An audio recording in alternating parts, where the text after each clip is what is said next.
Sir, 8ஆம் அதிபதி வலுத்திருந்தா ஆயுள் அதிகரிக்கும்னு சொல்றாங்களே, இது உண்மையா?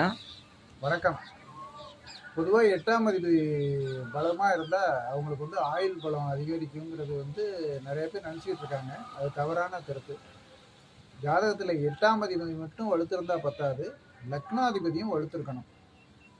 பொதுவாக ஒரு ஜாதகத்தில் லக்னாதிபதி பலம் இல்லாமல் இருந்து 8ஆம் அதிபதி மட்டும் வலுத்திருந்துச்சுன்னா அவங்களுக்கு ஆயுள் கம்மி.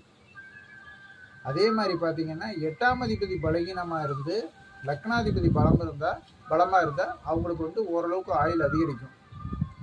அதே மாதிரி பார்த்தீங்கன்னா லக்னாதிபதி வலுத்திருந்து 8ஆம் அதிபதியும் வலுத்திருந்தா அவங்களுக்கு நல்ல தீர்க்காயுள்னு சொல்லலாம். இந்த ஆயுளை பொறுத்த வரையில் 8ஆம் அதிபதிக்கு கொடுக்கக்கூடிய அதே மதிப்பை லக்னாதிபதிக்கும் கொடுக்கணும். லக்னாதிபதிங்கிறவர் தான் ஆயுளை தீர்மானிக்கக்கூடியவர்.